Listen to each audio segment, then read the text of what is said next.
Friends, जैसे आप सभी लोग जानते हैं कि हम लोग Bihar SSC second inter level exam के लिए एडुटेरिया का जो नया प्रैक्टिस बुक आया हुआ है उसको कवर कर रहे हैं। यहाँ पर देख भी सकते हैं एडुटेरिया बीएसएससी द्वितीय इंटर स्तरीय संयुक्त प्रतियोगिता परीक्षा। और देखिए इस बुक में टोटल 15 मॉडल प्रैक्टिस सेट्स दिए गए हैं। आज हम लोग सेट नंबर 8 को पूरी डिटेल में एक्सप्लेनेशन के साथ कवर करने वाले हैं। इससे पहले ऑलरेडी मैंने आपको सेट नंबर 1 से लेकर के 7 तक को पूरी डिटेल में कवर कराया हुआ है। अगर आपने नहीं देखा है इनको तो ज़रूर देख लीजिएगा। इन सभी वीडियो का लिंक आपको आज के इस सेशन के डिस्क्रिप्शन बॉक्स में मिल जाएंगे। फ्रेंड्स, अगर आप चैनल पर पहली बार विजिट कर रहे हैं और BSSC second inter level exam की बेहतरीन तरीके से तैयारी करना चाहते हैं तो चैनल को सब्सक्राइब कर लीजिए और जो बगल में बेल आइकन है, घंटी का निशान है, उसको भी ज़रूर दबा लीजिएगा ताकि जब भी BSSC second inter level exam से संबंधित कोई भी इंपॉर्टेंट वीडियो अपलोड किया जाए तो उसका नोटिफिकेशन सबसे पहले आपके पास पहुंच जाए। तो चलिए फ्रेंड्स, बिना देरी किए हुए सेशन आज का स्टार्ट करते हैं। पहले प्लीज़ सभी लोग एक बार सेशन को लाइक कर दीजिए और जब सेशन समाप्त हो जाएगा तो इसे कम से कम एक ग्रुप में अवश्य ही शेयर कर दीजिएगा। तो फ्रेंड्स, जैसे मैंने आपको बताया है कि आज इस सेशन में हम लोग BSSC second inter level exam के लिए एडुटेरिया का जो नया प्रैक्टिस बुक आया हुआ है उसके सेट नंबर 8 को हम लोग डिस्कस करेंगे। इससे पहले ऑलरेडी मैंने आपको सेट नंबर 1 से लेकर के 7 तक को पूरी डिटेल में एक्सप्लेनेशन के साथ कवर कराया हुआ है। अगर आपने इनको नहीं देखा है तो ज़रूर देख लीजिएगा। इन सभी वीडियोज़ का लिंक आपको आज की सेशन के डिस्क्रिप्शन बॉक्स में मिल जाएंगे। थोड़ा सा मैं जूम कर देता हूँ फ्रेंड्स ताकि प्रश्न जो है आपको स्पष्ट रूप से दिखाई दे। आज के सेशन का पहला प्रश्न पढ़ेंगे। देखिए, पहला प्रश्न है कि संविधान सभा के गठन में प्रांतों का प्रतिनिधित्व करने वाले सदस्यों को निर्वाचित किया गया था। देखिए, अगर आप आंसर पहले से जानते हैं तो आंसर कमेंट बॉक्स में देकर के बताते चलेंगे। इससे क्या होगा कि आपका रिवीजन होते चलेगा और साथ ही साथ जो भी मैं एक्सप्लेन करूँगा उसको भी ध्यानपूर्वक ज़रूर सुनिएगा। इसके साथ एक प्रश्न के साथ साथ आपके 2 से 3 प्रश्न जो है कवर होते चलेंगे। अब यहाँ पर थोड़ा सा ध्यान दीजिएगा।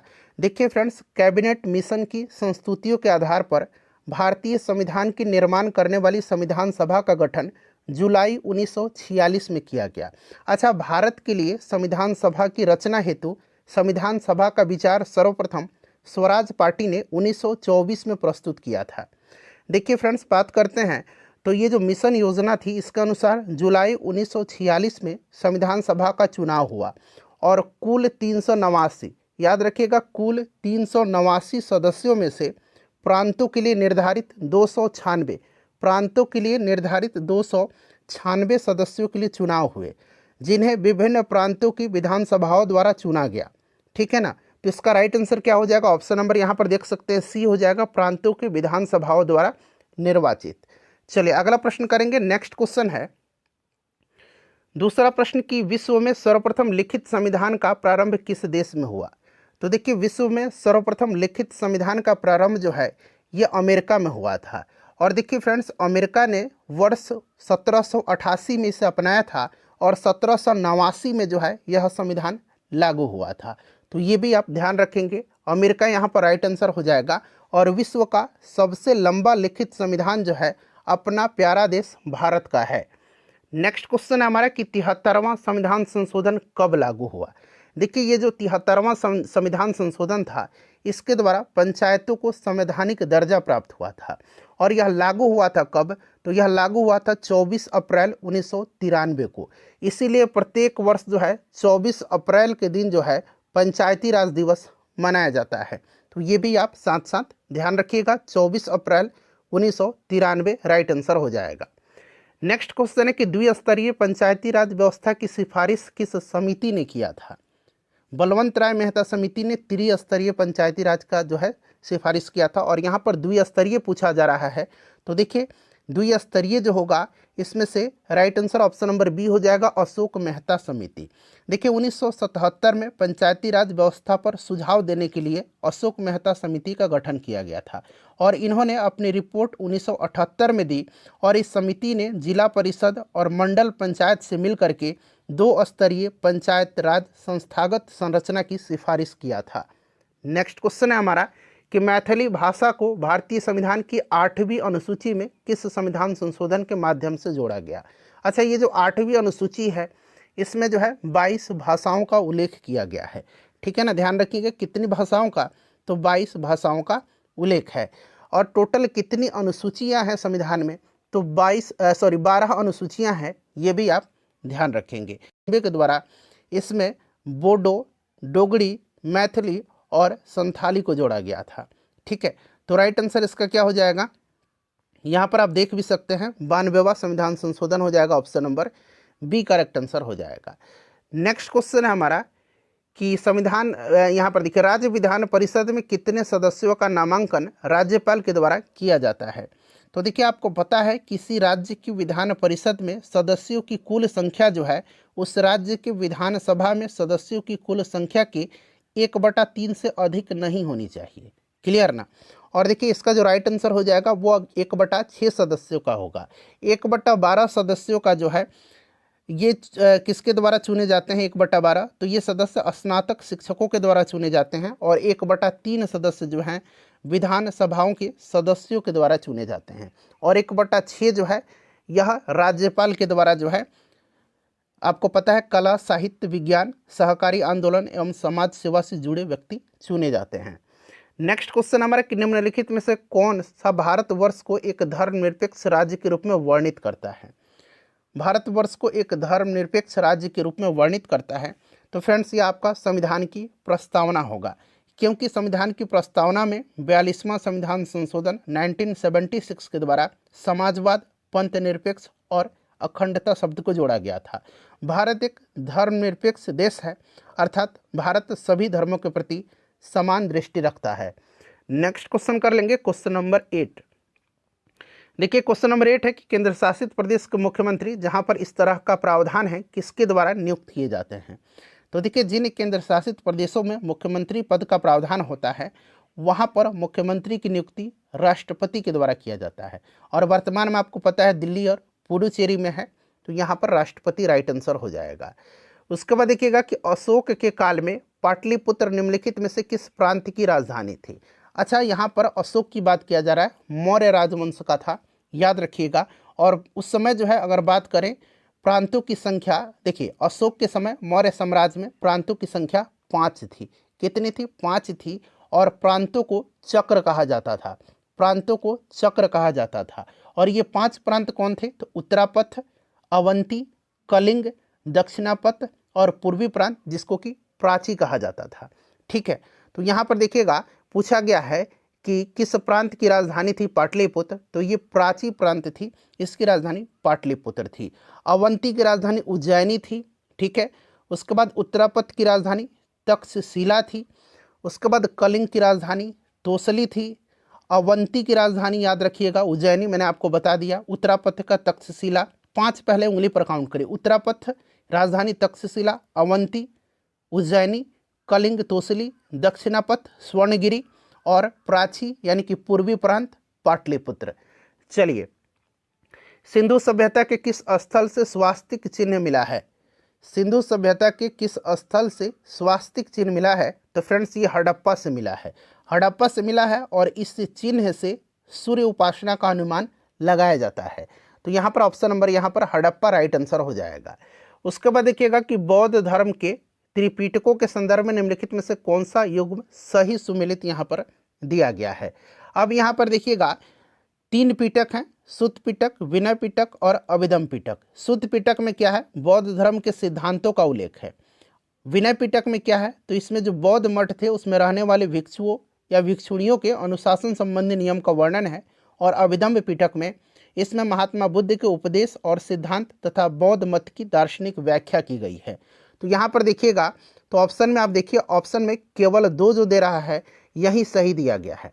ठीक है, विनय पिटक में मैंने आपको बताया है कि इसमें बौद्ध मठों में रहने वाले भिक्षु भिक्षुणियों के अनुशासन संबंधी जो है नियम का वर्णन है, तो ये गलत हो गया। सुत्त पिटक में आपको बौद्ध धर्म के सिद्धांतों का उल्लेख सही दिया गया है। और अभिधम्म पिटक में इसमें महात्मा बुद्ध के उपदेश और सिद्धांत तथा बौद्ध मत की दार्शनिक व्याख्या की गई है। तो ये दोनों जो है गलत दिए गए हैं, केवल 2 नंबर जो है सही दिया गया, इसीलिए केवल 2 यहाँ पर करेक्ट आंसर इसका हो जाएगा। चलिए, अगला प्रश्न कर लेंगे कि पूर्व मध्य काल में कनौज के लिए त्रिपक्षीय संघर्ष में किस दक्षिण भारतीय राज्य ने भाग लिया था। अब यहाँ पर देखिए, ये प्रश्न जो है आपको त्रिपक्षीय संघर्ष याद होगा, इसमें राष्ट्रकूट, प्रतिहार और पाल वंश ने हिस्सा लिया था।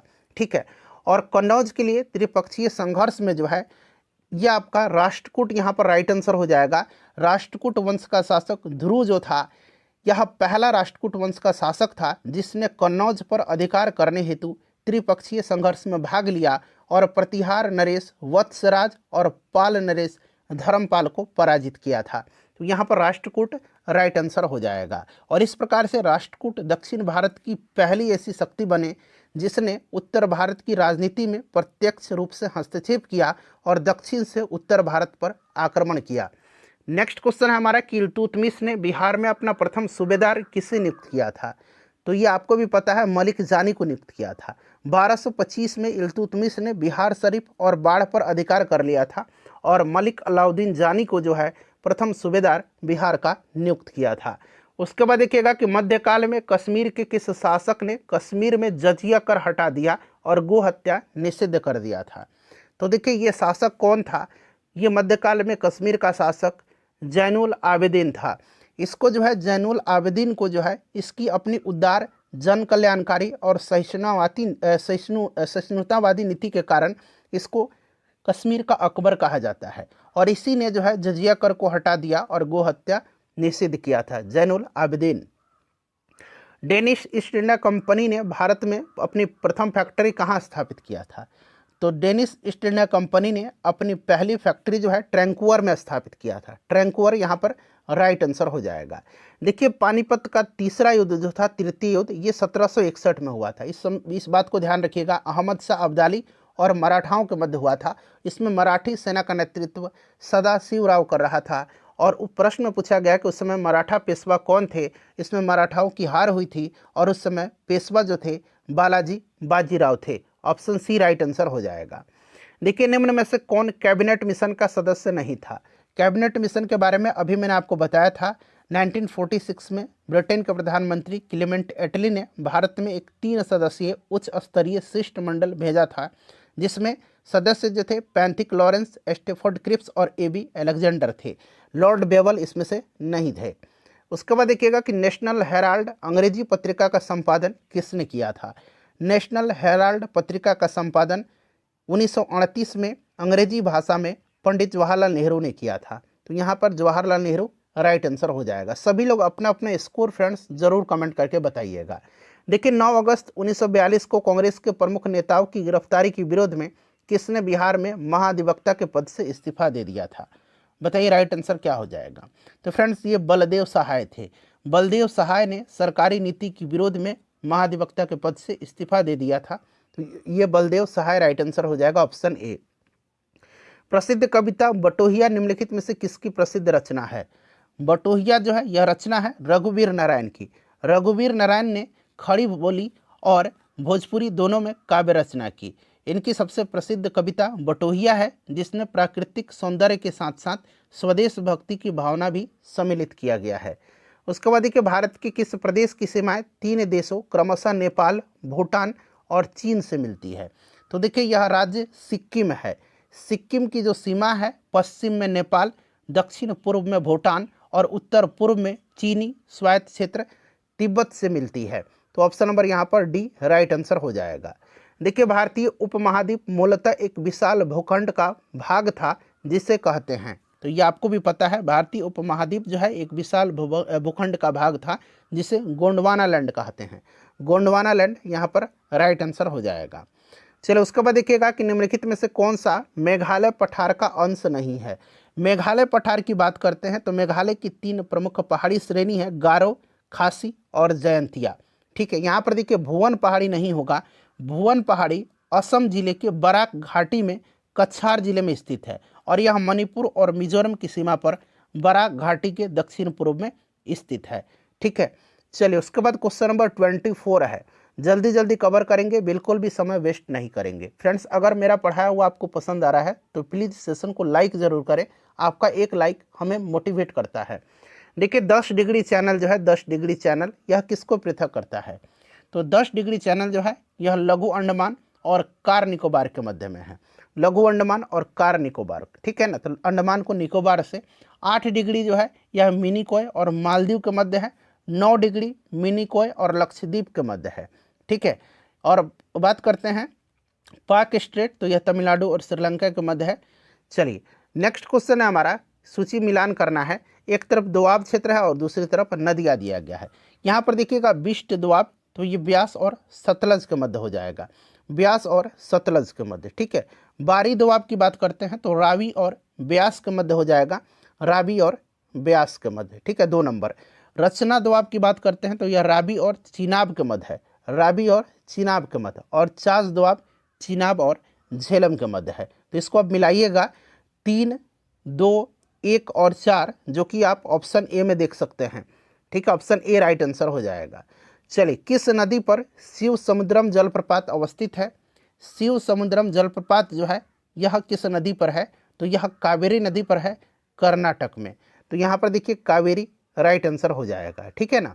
चलिए, उसके बाद देखिए, गरजने वाली चालीसा, प्रचंड पचासा और चीखने वाली साठा पौने पृथ्वी के किस गोलार्ध में चलती हैं? गरजा चालीसा जो है ये पृथ्वी के दक्षिणी गोलार्ध में 40 डिग्री दक्षिण से 50 डिग्री दक्षिण के अक्षांशों के बीच चलने वाली एक शक्तिशाली पछुआ पवन है। और प्रचंड पचासा जो है ये 50 डिग्री से 60 डिग्री दक्षिण अक्षांश के मध्य चलने वाली पछुआ पवन है। चीखता साठा भी पछुआ पवन है, ठीक है। तो ये दक्षिणी गोलार्ध में ये सभी पछुआ पवने हैं। उसके बाद देखिए, कौन सा इसमें से सुमेलित नहीं? एक तरफ देश है, दूसरी तरफ इनका राजधानी दिया गया, यहाँ पर राजधानी है, ठीक है ना। बताइएगा कौन सा इसमें से सुमेलित नहीं है?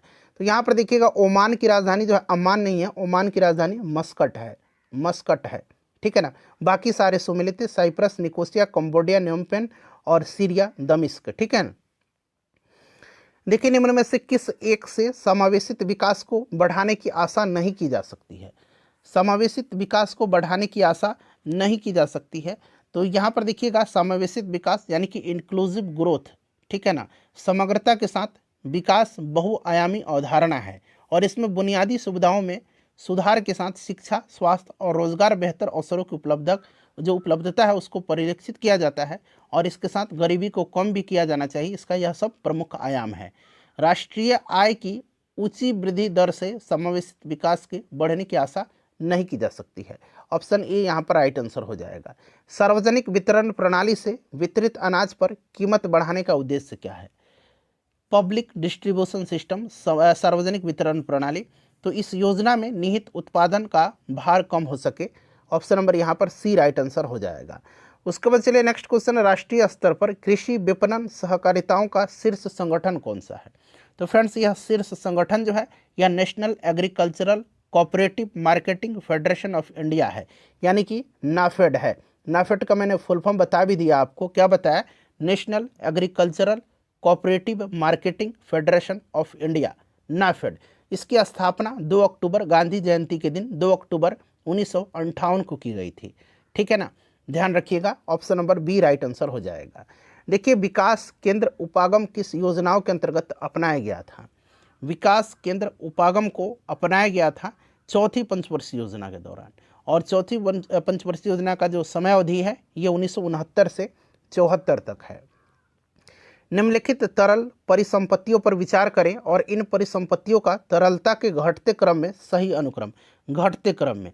तो देखिए, तरलता के अनुसार परिसंपत्तियों का घटता हुआ क्रम जो है, इसमें से सबसे पहले आपका सर्वाधिक तरल, यानी कि इसमें से बात करते हैं तो आपका करेंसी हो जाएगा, ठीक है ना। उसके बाद आपका बैंकों के पास मांग हो जाएगा, बैंकों के पास मांग यानी कि 4, फिर 1। उसके बाद आपका हो जाएगा आपका बैंकों के पास बचत जमा, यानी कि दूसरा हो जाएगा, 1 मिनट, वैसे बचत जमा यहाँ पर है, तीसरा हो जाएगा और फिर दूसरा हो जाएगा। तो 4, 1, 3, 2 ये बिल्कुल सही क्रम दिया गया है। 4, 1, 3, 2 याद रखिएगा, 4, 1, 3, 2 ऑप्शन नंबर डी में है। निम्नलिखित में से कौन एक जैविक अनुक्रम की प्रावस्थाओं को सही क्रम है? जैविक अनुक्रम की प्रावस्थाओं का सही क्रम है। तो इसमें से अगर हम क्रम की बात करते हैं तो सबसे पहले आपका हो जाएगा निम्नीकरण, ठीक है ना, न्यूडेशन। उसके बाद माइग्रेशन है, उसके बाद आपका स्थापन है, फिर प्रतिक्रिया है और फिर स्थिरीकरण है। तो ये ऑप्शन नंबर ए में आप देख सकते हैं ये क्रम दिया गया है, ठीक है ना। और देखिए, अगर हम बात करते हैं ये जो आपका निम्नीकरण, ये जो आपका जैविक अनुक्रम की प्रावस्था का क्रम जो है, यह वैज्ञानिक जो है ओडम ने बताया है, ठीक है। चलिए उसके बाद नेक्स्ट क्वेश्चन है हमारा कि जैव विविधता के नाश का कारण क्या है। तो आप इसमें से देख सकते हैं बिल्कुल तीनों हो जाएगा, जीवों के प्राकृतिक आवास की कमी, पर्यावरणीय प्रदूषण और वनों का विनाश। तो इनमें से सभी राइट आंसर हो जाएगा। प्रहरी ऐप को किस मंत्रालय के द्वारा जारी किया गया है? प्रहरी ऐप जो है यह गृह मंत्रालय के द्वारा जारी किया गया है। अमित शाह जी के द्वारा इसको लॉन्च किया गया था और इस ऐप के माध्यम से एसएसबी के जवान अपने मोबाइल पर व्यक्तिगत जानकारी, आवास एवं अवकाश संबंधी जानकारी प्राप्त कर सकते हैं। ग्लोबल फायर पावर इंडेक्स 2023 में भारत का स्थान कौन सा है? ग्लोबल फायर पावर इंडेक्स में भारत का स्थान चौथा है। पहले स्थान पर इसमें अमेरिका है और इसको ग्लोबल फायर पावर संस्था के द्वारा जो है जारी किया जाता है। 4th पोजीशन पर है इंडिया। चलिए 38 नंबर क्वेश्चन है यहाँ पर, दस्तलिक 2023 सैन्य अभ्यास का आयोजन कहाँ किया गया था? दस्तलिक जो है ये भारत और किस देश के बीच का सैन्य अभ्यास है? तो भारत और उज्बेकिस्तान के मध्य है। और इसका आयोजन जो है कहाँ पर किया गया था? तो फ्रेंड्स इसका आयोजन उत्तराखंड में किया गया था। अभी रिसेंटली जो है वज्र प्रहार का आयोजन किया गया है। वज्र प्रहार जो है भारत और अमेरिका के बीच का सैन्य अभ्यास है और इसका आयोजन मेघालय के उमरोई में किया गया। ये भी आप ध्यान रखिएगा। चलिए केंद्रीय सतर्कता आयोग के नए अध्यक्ष कौन बने हैं? तो फ्रेंड्स इसके नए अध्यक्ष बने हैं पीके श्रीवास्तव, यानी कि प्रवीण कुमार श्रीवास्तव बने हैं। ऑप्शन नंबर यहाँ पर भी राइट आंसर हो जाएगा। चलिए नेक्स्ट क्वेश्चन है कि भारत वन स्थिति रिपोर्ट 2021 के अनुसार 2019 की तुलना में कितना किलोमीटर वन आवरण में वृद्धि हुई है? तो इसमें से जो है टोटल 1540 वर्ग किलोमीटर जो है इसमें वृद्धि हुई है। तो 1540 वर्ग किलोमीटर राइट आंसर हो जाएगा। 32वां बिहारी पुरस्कार से किसे सम्मानित किया गया? देखिए 31वां दिया गया था मधु कांकरिया को और 32वां दिया गया है किसको? माधव हाना को। और इनकी रचना पचरंग, चोल, पहर, सखीरे, इसी के लिए इनको दिया गया था। पद्म भूषण 2023 से कुल कितने व्यक्तियों को सम्मानित किया गया है? पद्म विभूषण मैंने बताया था आपको 6 लोगों को, पद्म भूषण से 9 लोगों को और पद्मश्री से जो है 91 लोगों को जो है सम्मानित किया गया। इनको जोड़ दीजिए, टोटल देखिए 106 लोगों को जो है 2023 में पद्म अवार्ड दिया गया था। पद्मश्री 91, पद्म भूषण 9 और पद्म विभूषण 6 लोगों को। तो यहाँ पर राइट आंसर 9 हो जाएगा। ऑप्शन नंबर यहाँ पर देखिए डी में। देखिए अंतर्राष्ट्रीय आयुर्वेद सम्मेलन 2023 का आयोजन कहाँ किया गया था? अंतर्राष्ट्रीय आयुर्वेद सम्मेलन, ठीक है ना, इसका आयोजन कहाँ पर किया गया था? तो देखिए पशु चिकित्सा और आयुर्वेद के थीम पर जो है इसका आयोजन हरिद्वार में किया गया था। थीम क्या था इसका? तो याद रखिएगा विषय पशु चिकित्सा और आयुर्वेद। और हाल ही में वैश्विक आयुर्वेद महोत्सव का आयोजन किया गया है। ये आपका अंतर्राष्ट्रीय आयुर्वेद सम्मेलन है और अभी रिसेंटली वैश्विक आयुर्वेद महोत्सव का आयोजन किया गया है केरल के तिरुवनंतपुरम में। इसको भी ध्यान रखिएगा, दोनों को मिक्स मत कीजिएगा। वैश्विक आयुर्वेद महोत्सव केरल में और अंतर्राष्ट्रीय आयुर्वेद सम्मेलन हरिद्वार में। नेक्स्ट क्वेश्चन है, प्रथम महिला प्रीमियर लीग यानी कि WPL 2023 में ऑरेंज कैप का खिताब किसने जीता था? WPL जो है इसका विनर जो रहा था मुंबई इंडियंस था और इसमें ऑरेंज कैप का खिताब जीता है किसने? तो फ्रेंड्स ये मैग लैनिंग ने जीता है। अच्छा पर्पल कैप पूछता तो हेली मैथ्यूज ने जीता है पर्पल कैप, ठीक है। चलिए उसके बाद देखिए प्रसिद्ध पुस्तक नालंदा के लेखक कौन है? प्रसिद्ध पुस्तक नालंदा के लेखक जो हैं अभय के हैं। अभय के राइट आंसर हो जाएगा। विश्व कपास दिवस प्रतिवर्ष कब मनाया जाता है? World cotton day. तो यह प्रत्येक वर्ष 7 अक्टूबर के दिन मनाया जाता है। नेक्स्ट क्वेश्चन है कि रिलायंस की जियो मार्ट ने किसे अपना ब्रांड एम्बेसडर बनाया है? जियो मार्ट ने अपना ब्रांड एम्बेसडर बनाया है महेंद्र सिंह धोनी को, ठीक है ना। महेंद्र सिंह धोनी, यहाँ पर देखिए MS धोनी राइट आंसर हो जाएगा। 48 नंबर क्वेश्चन है कि हाल ही में किस राज्य के याक चूरपी को GI टैग मिला है? तो याक चूरपी जो है ये अरुणाचल प्रदेश की है, ठीक है। याक से दूध से तैयार होता है और देखिए इसको जो है GI टैग दिया गया है अरुणाचल प्रदेश का। सूर सरोवर पक्षी विहार कहाँ पर स्थित है? उत्तर प्रदेश में है, आगरा में। तो यहाँ पर आगरा राइट आंसर हो जाएगा, आगरा जिले में। नेक्स्ट क्वेश्चन हमारा कि इनमें से कौन सी नदी गंगा में उत्तर दिशा से आकर के मिलने वाली नदी है? उत्तर दिशा से आकर के मिलने वाली नदी इसमें से कौन कौन सी है? तो ये आपका कोसी, बूढ़ी गंडक है, कमला है, घाघरा है, गंडक है, याद रखिएगा।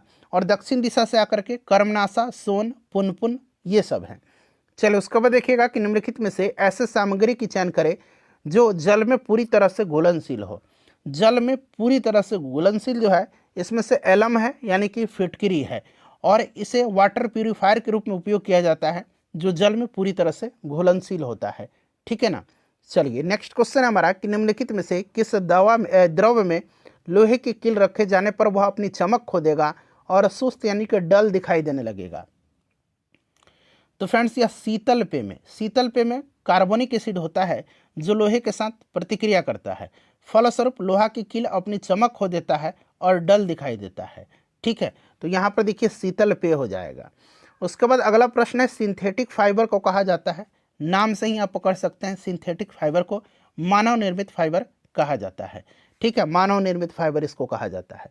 प्लास्टर ऑफ पेरिस रासायनिक रूप से क्या कहलाता है? प्लास्टर ऑफ पेरिस का फॉर्मूला CaSO4 × ½ H2O होता है। अब देखिए इसका फॉर्मूला ऑप्शन से पकड़ सकते हैं, calcium sulphate hemihydrate, calcium sulphate hemihydrate. चलिए रासायनिक परिवर्तन का इसमें से एक उदाहरण कौन सा है? तो इसमें से देखिए पानी में सोडियम गिरना। ठीक है, पानी में सोडियम गिरना। चलिए और भी है, लकड़ी का जलना भी होता है, दूध का खट्टा होना, भोजन का पचना, ये सब है। चलिए उसके बाद देख लीजिए अगला प्रश्न कि मिश्र धातु में किस पदार्थ के संयोग से निष्कलंक इस्पात यानी कि स्टेनलेस स्टील अचुंबकीय हो जाता है? अचुंबकीय हो जाता है मिश्र धातु में किस पदार्थ के संयोग से स्टेनलेस स्टील? तो फ्रेंड्स यह हो जाता है निकल। निकल यहाँ पर राइट आंसर हो जाएगा। ठीक है, निकल। चलिए उसके बाद नेक्स्ट क्वेश्चन है हमारा 57 नंबर। प्रश्न है कि मिट्टी के तेल में किस धातु का भंडारण किया जाता है? तो मिट्टी के तेल में पोटेशियम और सोडियम जैसी धातु रखा जाता है। तो यहाँ पर देखिएगा सोडियम दिया गया है। ठीक है ना, याद रखिएगा। उसके बाद देखिए निम्नलिखित में से किसमें प्रोटॉन की संख्या समान है? प्रोटॉन की संख्या यानी कि एटॉमिक नंबर की बात की जा रही है और यह आइसोटोप्स में होता है जिनकी परमाणु संख्या समान होती है और द्रव्यमान संख्या भिन्न भिन्न होती है। तो ये आपका आइसोटोप हो जाएगा। क्लियर ना, समस्थानिक जिसको कहेंगे। चलिए उसके बाद देखिएगा कि निम्नलिखित परमाणु मॉडलों को उनके कालानुक्रमिक क्रम में व्यवस्थित करें। तो इसमें से देखिए जे थॉमसन ने सबसे पहले 1897 में कैथोड किरणों की विशेषताओं का अध्ययन किया और प्रोटॉन की खोज किया था।